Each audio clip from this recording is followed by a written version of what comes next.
आज हल्का फुल्का सा हम लोग वर्क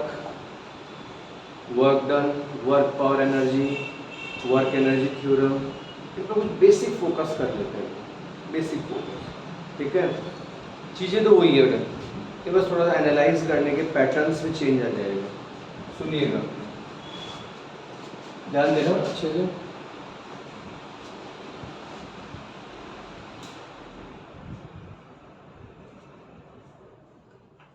हाँ जी, विजिबल है। देखिए ध्यान दीजिएगा, सुनिएगा। वर्क डन पर ही हम लोग बात करते हैं।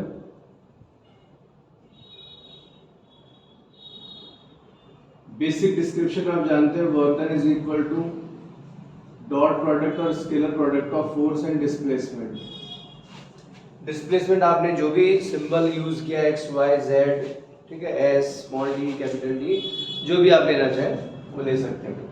तो वर्क डन क्या, स्केलर क्वांटिटी आप सबके नॉलेज में, कुछ खास नहीं।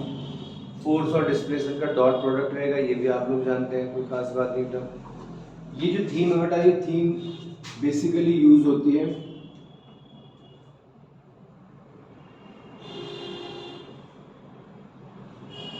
fx cos theta. What is theta? That is angle between application force or line of action of force and displacement. System पर line of action of force क्या है, मतलब जो फोर्स अप्लाई किया है वो किस लाइन ऑफ एक्शन के अलोंग अप्लाइड है, मतलब किस डायरेक्शन में अप्लाइड है, और उसके रेस्पेक्ट में डिस्प्लेसमेंट कैसे बन रहा है, ध्यान रखना, ठीक है। तो अच्छे फॉर्मूला, बेसिक फॉर्मूला और आपके नॉलेज में। लेकिन अगर अपन थोड़ा इसमें बात करें तो जो वर्क डन है बच्चों, वर्क डन बेसिकली क्या है, transfer of energy. Work done basically क्या है, ट्रांसफर ऑफ एनर्जी का ध्यान रखना, ठीक है। और ये ट्रांसफर ऑफ एनर्जी किसके बेस पर बनेगा बेटा, ये ट्रांसफर ऑफ एनर्जी बनेगा वर्क डन और उसके सिनेरियो में अप्लाइड डिस्प्लेसमेंट। सिस्टम में कितना तो वर्क डन हुआ, किस उसके अकॉर्डिंग क्या डिस्प्लेसमेंट हुआ, किस सिचुएशन में डिस्प्लेसमेंट हुआ, किस डायरेक्शन में डिस्प्लेसमेंट हुआ, किस सिनेरियो में डिस्प्लेसमेंट हुआ, ध्यान रखना। तो work done basically transfer of energy है, और ये ट्रांसफर ऑफ एनर्जी कोरिलेट करती है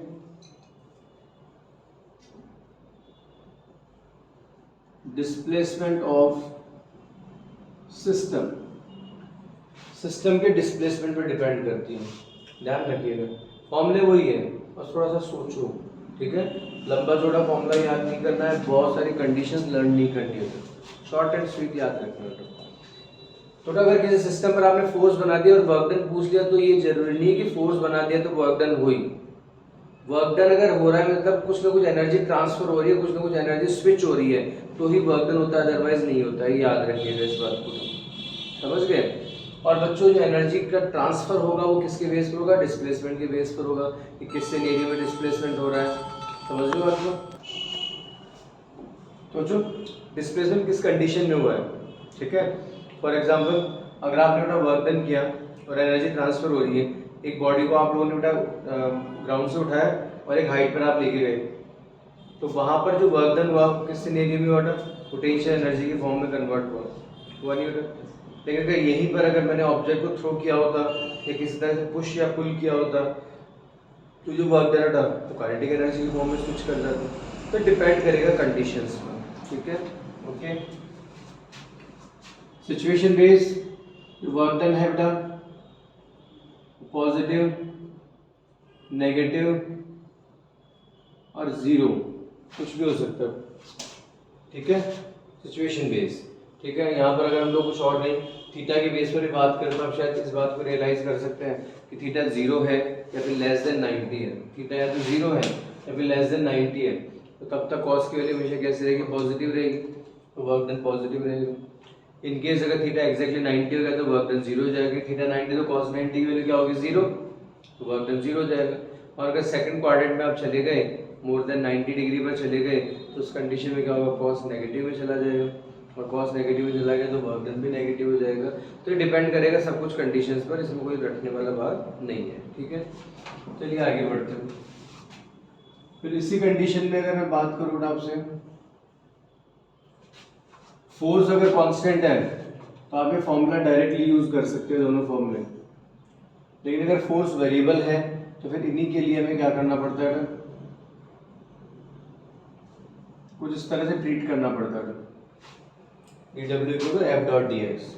ठीक है, कोई भी अगर वेरिएबल सिचुएशन आ जाएगी, फोर्स वेरिएबल हो या फिर मिड पाथ की टेंडेंसी और बिहेवियर चेंज हो रहा हो, तो फिर इस कंडीशन में आप क्या करेंगे, small amount of work done count करते हैं और फिर इसे बहुत सारे क्वेश्चंस में चीज आपको देखने को मिलेगी।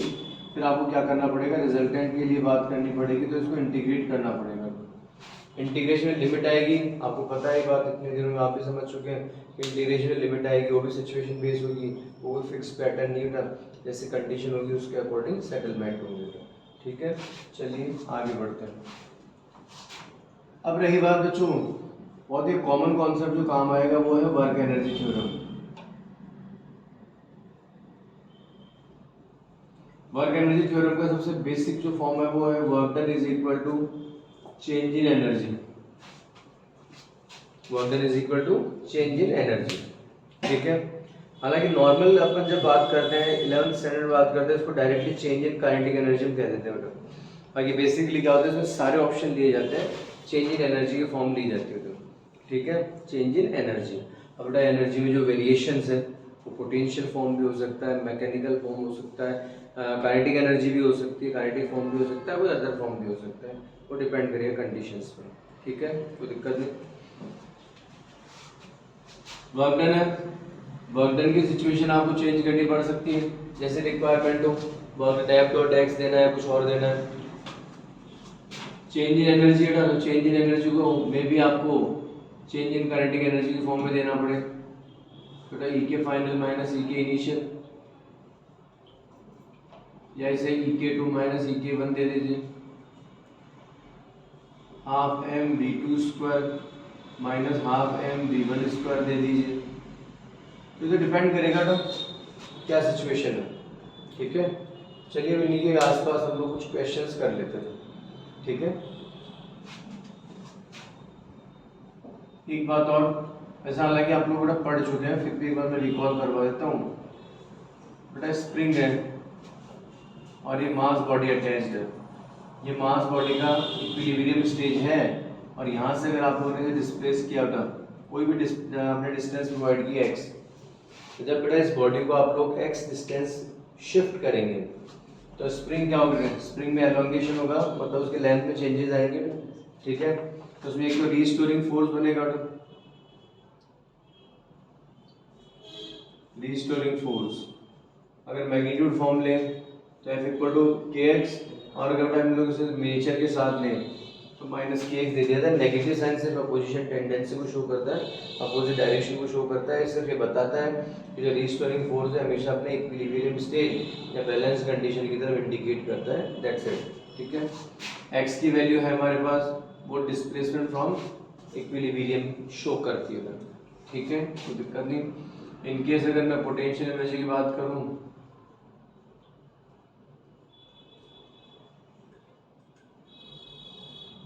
पोटेंशियल एनर्जी जब स्प्रिंग की बात करूं तो कितना हो जाएगा, हाफ के एक्स स्क्वायर।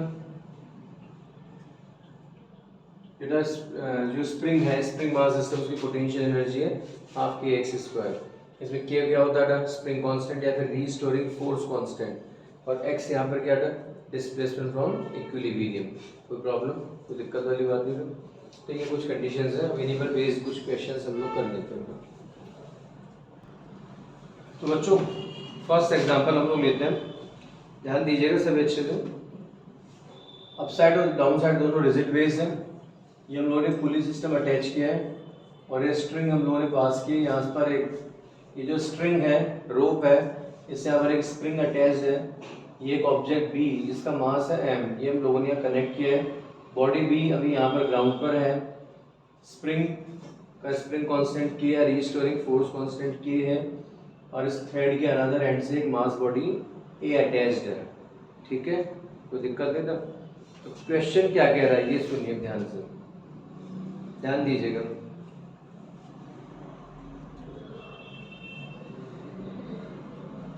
ध्यान दीजिएगा तो ब्लॉक ए, ये जो ऑब्जेक्ट है ए हैंड एट रेस्ट, भी रेस्ट कंडीशन में, in a state when spring of force constant k is in its natural length. अभी जो जो स्प्रिंग है इसका स्प्रिंग कांस्टेंट कितना है, के, ये अपनी नेचुरल लेंथ पर है, मतलब ये स्प्रिंग स्ट्रेस्ड नहीं हुई है, इसकी नेचुरल लेंथ, ना तो ये अपने एक्चुअल लेंथ से स्ट्रेस्ड हुई है ना ही कंप्रेस्ड हुई है, मतलब इसमें रीस्टोरिंग फोर्स का कोई इफेक्ट नहीं है, कोई दिक्कत कोई परेशानी नहीं रहा। ओके, ए को हम लोगों ने यहाँ रेस्ट कंडीशन में रखा हुआ है। Block A hand at rest in a state when spring of force constant k is in its natural length with an attached mass small m at rest, और स्प्रिंग के साथ एक मास m अटैच्ड है block B rest condition में, ठीक है। Find mass of block A for which on releasing it block of mass small m will break off from ground. तेरा question क्या कह रहा है, अब बी का हमें मास चाहिए, फाइंड मास ऑफ ब्लॉक ए, जो ऑब्जेक्ट ए है उसका मास चाहिए, for which on releasing it, जब हम लोग उसे फ्री करें तो फ्री करने पर जब बॉडी ए नीचे जाएगी, ठीक है, तो जो स्मॉल m है उसके लिए क्या कंडीशन है, block of mass small m will break off from ground, ground से अलग हो जानी चाहिए, समझ गए। उसके लिए हमें ए का मास कैलकुलेट करना है। क्वेश्चन क्लियर है, कोई दिक्कत नहीं, देखो ट्राई करो, देखो सुनिएगा सभी ध्यान से बच्चों। ये सिचुएशन थी बेटा कि ऑब्जेक्ट बी और ऑब्जेक्ट ए अभी दोनों रेस्ट कंडीशन में। अब आपने ऑब्जेक्ट ए जो है सपोज इसका मास कितना लिया हम लोगों ने m1, और ये m1 ही पे काउंट करना है। ऑब्जेक्ट ए जो m1 मास का इसको हम लोगों ने फ्री किया, क्या किया था, जस्ट फ्री। जब आप इसे जस्ट फ्री करेंगे तो फ्री करते क्या होगा, डाउन साइड मूव करेगा, मानते हो इस बात को। ओके, आप सोचो जब ये ए डाउन साइड मूव करेगा, दिमाग लगाना, स्टेप्स को पकड़ना, जब ए डाउन साइड मूव करेगा, सपोज डिस्प्लेसमेंट y, सपोज ए डाउन साइड मूव कर रहा है, सपोज डिस्प्लेसमेंट y, तो ए जब नीचे जाएगा y डिस्प्लेसमेंट, इसका मतलब जो स्प्रिंग है वो एक्सपेंड होगी y डिस्प्लेसमेंट, यस और नो, तो स्प्रिंग एक्सपेंड होगी, इसका मतलब इसमें रिस्टोरिंग फोर्स बनेगा, मानते हो इस बात को, कोई दिक्कत नहीं तो। ओके, और रिस्टोरिंग फोर्स क्या चाहेगा बेटा, वो स्प्रिंग को वापस कंप्रेस करना चाहेगा। अब स्प्रिंग को कंप्रेस होने में क्या दो चांस है, स्प्रिंग के कंप्रेस होने में फर्स्ट चांस क्या था, इस ऑब्जेक्ट को वापस ऊपर खींच दे, और या फिर ऑब्जेक्ट बी जो है उसको ऊपर ले, डन है। तो बच्चों एक बात सोचो कि ऑब्जेक्ट बी जो है वो अर्थ सरफेस से ब्रेक ऑफ कब होगा बेटा, अर्थ सरफेस से ऑब्जेक्ट बी का ब्रेक ऑफ कब होगा, जबकि इस ऑब्जेक्ट बी का जो वेट है वो और रिस्टोरिंग फोर्स है वो दोनों काउंटर बैलेंस हो जाए। पकड़ में आएगा कॉन्सेप्ट, ब्रेक ऑफ का मतलब समझ गए ना, ऑब्जेक्ट बी ग्राउंड से अलग हो, तो ऑब्जेक्ट बी ग्राउंड से अलग कब होगा बेटा, क्योंकि बी का जो वेट है, समझ रहे हो, जो ऑब्जेक्ट बी है ना, इस बी का वेट कितना है mg डाउन साइड, और रिस्टोरिंग फोर्स किस तरफ बनेगा अप साइड, बनेगा नहीं बनेगा। तो अगर रिस्टोरिंग फोर्स इसके वेट को काउंटर बैलेंस कर ले तो ऑब्जेक्ट अलग हो जाएगा, नहीं अलग होना स्टार्ट हो जाएगा, मतलब यस और नो, दिक्कत नहीं था।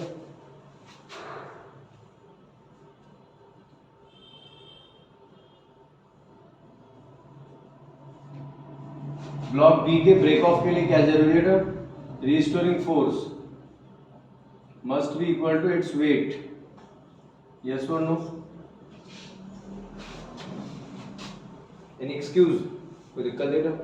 अब आप सोचिएगा कि सपोज कीजिए जो ऑब्जेक्ट ए है वो जब y डिस्प्लेस हुआ तो इसका मतलब स्प्रिंग कितना एक्सपेंड हुई y, और ये y इतना है, ये y एलोंगेशन स्प्रिंग में इतना है, ये y एलोंगेशन स्प्रिंग में इतना है बच्चों, कि स्प्रिंग पर इतना रीस्टोरिंग फोर्स बन गया कि बॉडी बी के वेट को काउंटर बैलेंस कर लिया, तो बॉडी बी ब्रेक ऑफ हो जाएगी, नहीं हो जाएगी, बातें समझ में आ रही है, वो दिक्कत वाली बात नहीं। इसका मतलब जब ऑब्जेक्ट ए वाई डिस्प्लेसमेंट नीचे जाएगा तो उसकी पोटेंशियल एनर्जी में जो चेंज हुआ है, वो पोटेंशियल एनर्जी का जो चेंज है वो स्प्रिंग की पोटेंशियल एनर्जी के इक्वल हो जाना चाहिए। अगर बेटा ये जो ऑब्जेक्ट ए है ये जब नीचे जाएगा, ठीक है, तो उसकी पोटेंशियल एनर्जी में जो भी चेंज आएगा बेटा, वो सारा चेंज अगर बेटा स्प्रिंग ने डाइजेस्ट कर लिया था, ये सोच लो, कोई दिक्कत वाली बात नहीं। तो बच्चों अब जरा सोचो कि ऑब्जेक्ट ए अगर वाइड स्पेस में नीचे है तो स्प्रिंग एक्सपेंड होगी, तो इसकी जो एनर्जी है मतलब किसमें कन्वर्ट हो जाएगी ना, स्प्रिंग एनर्जी में, ठीक है, या फिर मैकेनिकल एनर्जी ऑफ स्प्रिंग में, या फिर पोटेंशियल एनर्जी ऑफ स्प्रिंग में। डन है, कोई दिक्कत नहीं। तो बच्चों जरा सोचिए, अगर मैं कहूँ आपसे कि जो ऑब्जेक्ट ये है उसकी एनर्जी में कितना वेरिएशन हुआ था,